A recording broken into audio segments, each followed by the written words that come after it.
that has come to us and the great good in front of us, we also have to think of our brothers and sisters at this time who are suffering. Our brothers and sisters in Syria who are struggling against a monstrous regime, a regime of Alawis who believe that Allah became a man. Ali, they worship as a man. The Assad regime, those who are with them, they are from what is known as the Nusayriya. They are not Muslims. They are not Muslims. And they are over our brothers and sisters in Syria, massacring them. They've done the massacres before, and this is a repeat what happened back in the 80s under Hafez Assad. But know and have no doubt that their struggle is a just struggle against those who have nothing to do with Islam. It is only a front. Their beliefs are beliefs outside of Islam. Even the Shia of Iran, the Ithna Ashariya, rejected them before. They were not considered to be even a part of the Shia from the Ithna Ashariya. But Khomeini brought them in. He included them. But they are true enemies of Islam in the worst and most open form. And we have our brothers and sisters suffering in Burma, now being slaughtered. Slaughtered on a scale not seen previously in Burma. They have been slaughtered all along, but now it has intensified.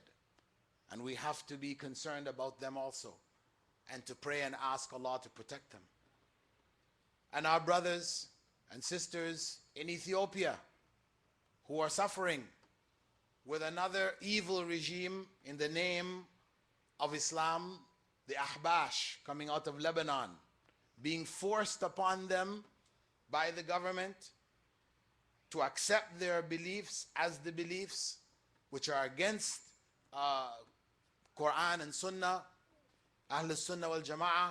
They call themselves Ahl Sunnah wal Jama'ah, and they are everything but Ahl Sunnah wal Jama'ah. And they are being pushed by the government onto the people of Ethiopia.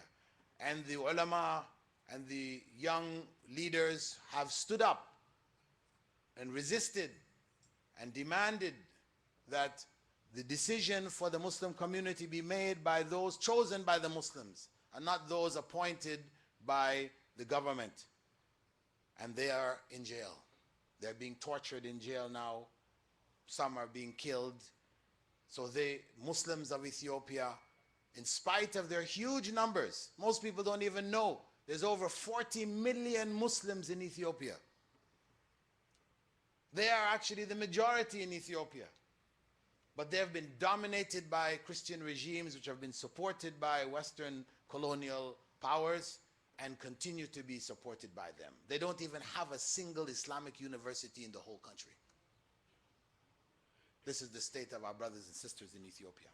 So we need to pray and think about them today on this day of our own happiness. We have to think about them and their suffering. As the Prophet ﷺ described us like one body, where one part suffers, the rest of us also is worried and in a state of concern and care and a desire to want to help them and to use whatever we have. What have we taken out of Ramadan from charity, knowing that Ramadan was the month, the charitable month. Prophet Muhammad ﷺ was more charitable in Ramadan than any other month. And this month we have tried to be more charitable. Then we need to carry on with this spirit of charity in support of our brothers and sisters in Syria, in Burma, and in Ethiopia, as well as many other parts of the Muslim world. These are just the major concerns that are on the international scale, but there are many others, whether it is Chechnya, whether it is Afghanistan, all of these other areas all require our du'as, all require our support. But brothers and sisters, Allahu Akbar, Allahu Akbar, Allahu Akbar, La ilaha illallah, Allahu Akbar, Wallahu Akbar, Walillahi alhamd. For those who were worshipping Ramadan, know that Ramadan is finished. It's dead. But for those who are worshipping the Lord of Ramadan, then that Lord is ever living and never dying. And this is what we need to focus on. What was Ramadan? What have we left behind? Was it something real, or was it something surreal? It appeared real, but it wasn't really Ramadan. It was just the usual tradition and customs. We gained weight. We feasted instead of fasting. We spent our nights in play and folly. Now is the time also on this day to seek forgiveness from Allah subhanahu wa ta'ala. If we have messed up our Ramadan in that way, then we need to seek forgiveness from Allah subhanahu wa ta'ala and make the intention, if Allah blesses us to reach the next Ramadan, to correct it. And we have to have that same spirit that we seek from Allah subhanahu wa ta'ala in forgiveness, to be forgiving to our brothers and sisters. We're coming out of Ramadan. Some of us have still carried from Ramadan some bad feelings, some ill feelings towards our brothers and sisters, maybe towards our own family members. There's some of us who don't speak to certain members of our family because of incidents which took place. We don't have anything to do with them. This is evil. The Prophet ﷺ had said, لا يدخل الجنة قاطع الرحم. One who breaks family ties will not enter paradise. This is the statement of Rasulullah ﷺ. So, if this is what we want for ourselves, we want paradise, and we cannot do it in this way. We have to mend those ties. This is a day for mending ties. And parents have a role, have a responsibility out of Ramadan, a responsibility to their children, first and foremost. We are the ones who will be asked. Whatever happens here in Toronto to the Muslims, we as parents, we will be asked first and foremost. What did we do? We have a primary duty of raising our children as Muslims. That is our primary duty. Not to raise them as doctors, lawyers, engineers. If they happen to be, mashallah, that's good. That's additional khair, it's good. But what Allah is going to ask us about, first and foremost, is did we raise them as Muslims? Because if they were raised as a Muslim and they end up being garbage collectors, then they are greater in the sight of Allah than one who was not raised as a Muslim and ended up being the top doctor in the world. That's the reality. The top doctor in the world who has a Muslim name but doesn't know what Islam is confused, he is nothing in the sight of Allah. Whereas that garbage collector, that taxi driver who knows his Islam, he fears Allah, he has taqwa, he is everything in the sight of Allah amongst us. So know that distinction. Don't be fooled by what this world is telling us. Of course, if we can get both together, that's even greater. But we know where our focus has to be as parents. Our focus has to be on the iman of our children. So to raise these children with iman, it means we have to be actively involved in their upbringing. We can't just drop them off in schools, whether it is a Muslim school or a public school or whatever. Drop them off on the weekend school at Abu Huraira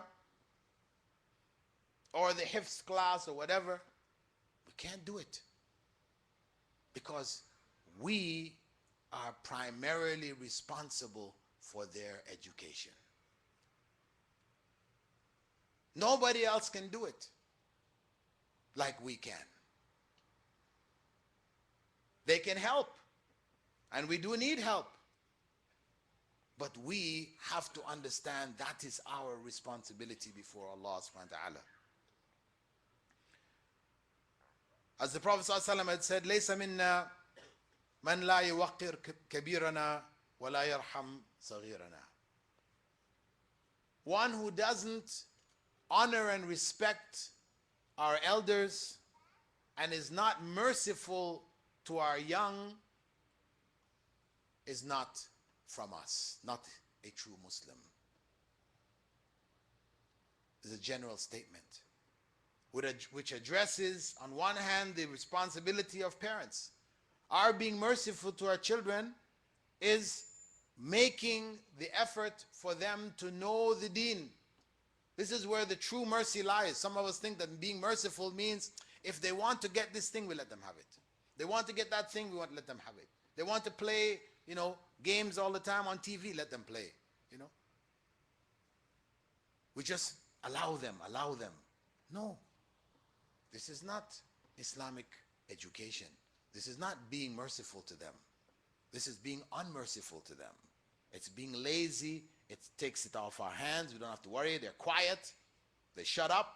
You let them do what they want to do. They'll be quiet until they want to do something else. And you think you have been merciful. You have not been merciful. Because they, on the day of judgment, will curse us. Because there was no mercy there. We have been unfair, unkind, uncaring for them. If we really cared, and what is the care? Care is about reaching paradise. Then we have to help them. That is our responsibility, to help them get on that path to paradise. And for the kids, as the Prophet ﷺ had said, without honoring and respecting our parents, then we're not real Muslims. It's just talk. We're not walking the talk. It's just talk. That's the bottom line. In Islam, respect for parents is so high that Allah commands us to do our best to be as honorable as possible to them immediately after telling us to believe in Allah. وَقَضَى رَبُّكَ أَلَّا تَعْبُدُوا إِلَّا إِيَّاهُ وَبِالْوَالِدَيْنِ إِحْسَانًا.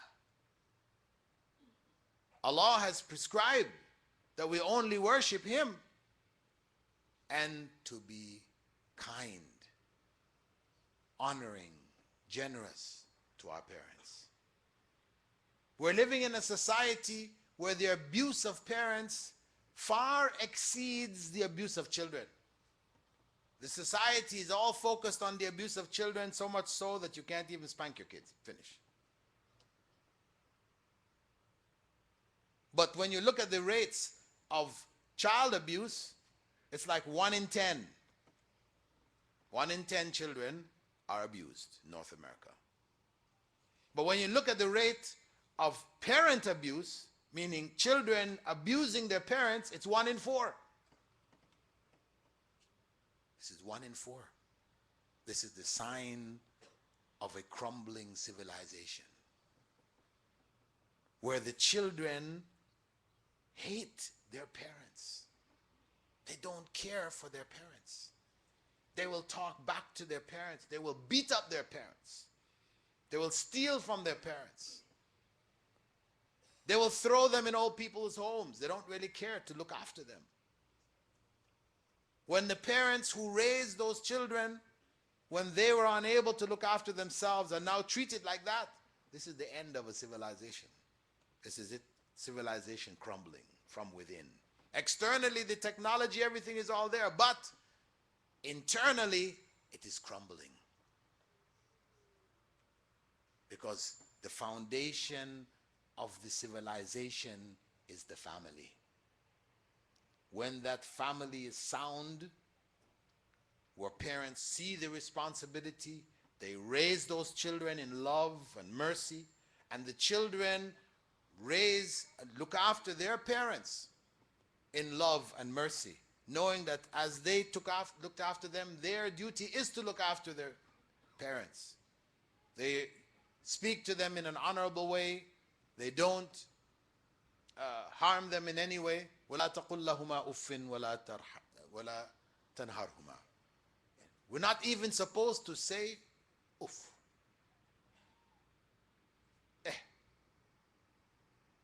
What's that? To our parents.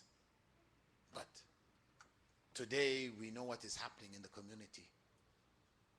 This disease of parent abuse is spreading amongst our own children. But this is partly because parents didn't do their job in the first place. So this is, as they call it, chickens coming home to roost.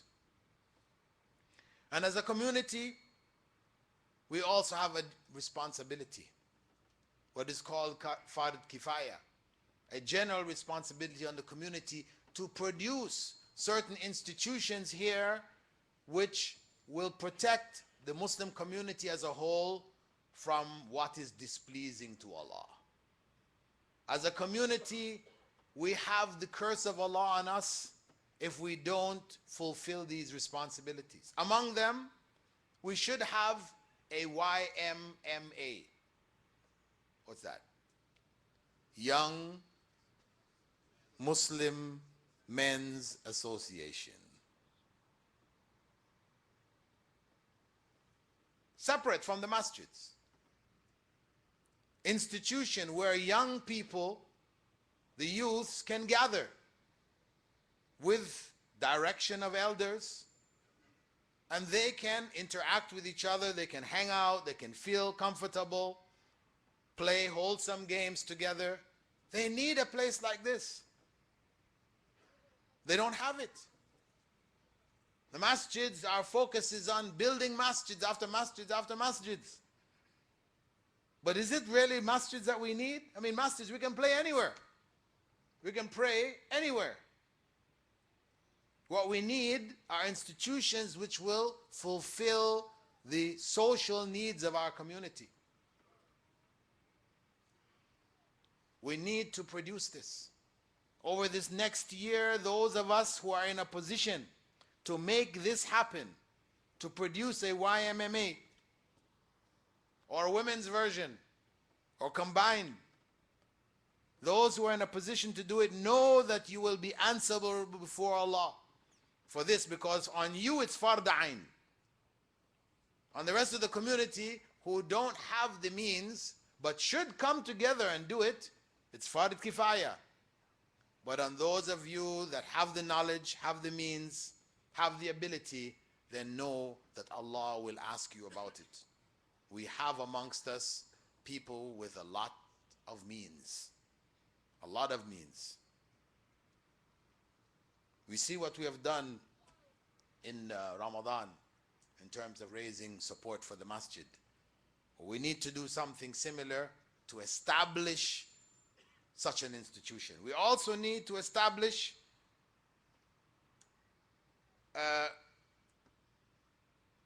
banks, Islamic banks. The whole time I was here in Ramadan, all discussions always ended up in riba, the perpetual concern, mortgages. Why? You know, student loans, we have to pay this and pay that. And what do? Haram. Everybody knows haram. They know it's haram, but what can we do? What is the way out? We justify it. We don't have any choice. No, we do have a choice. We can establish Islamic financial institutions which can serve our needs. Problem is we need Islamic financial institutions like the masjid. One whose founders have in their mind the idea they want to serve Allah, worship Allah through this Islamic not a business primarily. Not a business where we're just looking to make money, because when we're doing it to make money, that is our main concern, then we are ready to compromise. We'll compromise here, we'll cut corners there, and then people say in the end, what's the difference between you and the regular bank? You're charging more and doing the same thing. Because those behind it are still focused on the dunya. We need, like the masjid, we know people in the masjid is not making money. We're raising money, money's coming in, but services are coming out and we're benefiting from it. In the same way, we need Islamic banking like that. Of course, people will have to be paid and all these other things come along with it. And maybe some profits may be made, but that's not the primary goal. The primary goal is to save the community from the curse of riba. Yamhaqullahu riba. Allah has taken out all good from interest, from riba.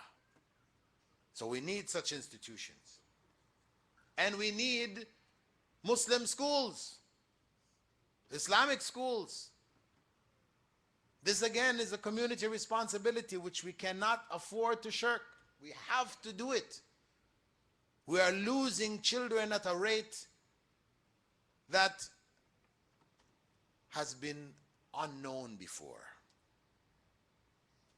The number of children, this is here. We go back home to our countries, it's not happening. Yeah, we're losing people there too, but not like the scale here. We're 1 in 20 kids graduating from high school, 1 in 20 or 2 in 20 know what it is to be a Muslim, are clear, we are Muslims. I have a purpose in life. That is to worship Allah. And whatever I do should be done in a way which is pleasing to Allah, following Rasulullah sallallahu alaihi wasallam. 1 or 2 in 20 are coming out like that. The other 18 or 19 are coming out confused. They don't know. They're questioning why Islam says this, why Islam says that, why doesn't Islam allow this and that, and what's going on in the society. They don't know. What really is Islam? Is there really Allah? Or is it just a figment of our imagination? The majority are graduating like that. At least back home, it's only a few that might graduate like that, 1 or 2. It's the opposite way around. They may not have the opportunities for further education, etc., back home, but they're better in terms of their deen. They're saved. So if we are going to be here, then we have to justify our presence here by making sure that we provide what our future generations need in terms of maintaining Islam and conveying it to the next generation. Otherwise, we're just bringing in more and more people are coming in. We're producing more and more kids, but we're losing them at a rate. Our numbers are increasing. We are producing, yes, the rest of Canada is, 1.2 kids or whatever, and we are 4 or 5 kids. So by numbers, yeah, they say in 50 years' time, we should probably outnumber the rest of the people. But these numbers that we have, what is this? It's quantity, but it's not quality. There will be quantity, yeah, we'll have more numbers, but they may as well be John, Muhammad, and Paula Abdul. Right? May as well. No difference. So we have to put into place the necessary community institutions to preserve Islam within our generation and for the generations to come. Allahu Akbar, Allahu Akbar, Allahu Akbar. La ilaha illallah, Allahu Akbar, Allahu Akbar, walillahil alhamd. So brothers and sisters, let us go away today reflecting on these thoughts, trying to take from Ramadan what Allah offered us as a guide for the rest of our year. Let us come out of Ramadan and make a difference. Let us make this Ramadan as real as we can. We don't know whether we will reach the next one. So many of us died between the last one and this one. Some died in Ramadan. We don't know. So let's try to make the best of the opportunity Allah has given us. I ask Allah subhanahu wa ta'ala to forgive our mistakes, our sins, our neglect of the deen, neglect of our responsibilities. I ask Allah to help us to establish our iman, to establish the principles of iman, to establish our deen, our salah, to establish our zakah, and to establish hajj in our lives if Allah has given us that opportunity. I ask Allah to forgive our brothers and sisters, our relatives who have died during this period and have died before, to forgive them and make their graves places of rest and not places of trial and tribulations. I ask Allah subhanahu wa ta'ala to help us to fulfill our responsibilities to our children and to fulfill our responsibilities to our elders. I ask Allah subhanahu wa ta'ala to look after our families, to help us to look after our families, to help us to fulfill our responsibility to them. I ask Allah subhanahu wa ta'ala to establish the iman in our hearts, and to keep us on Sirat al-Mustaqim, and to allow us to leave this world with our last breath, La ilaha illallah, Muhammadur Rasulullah.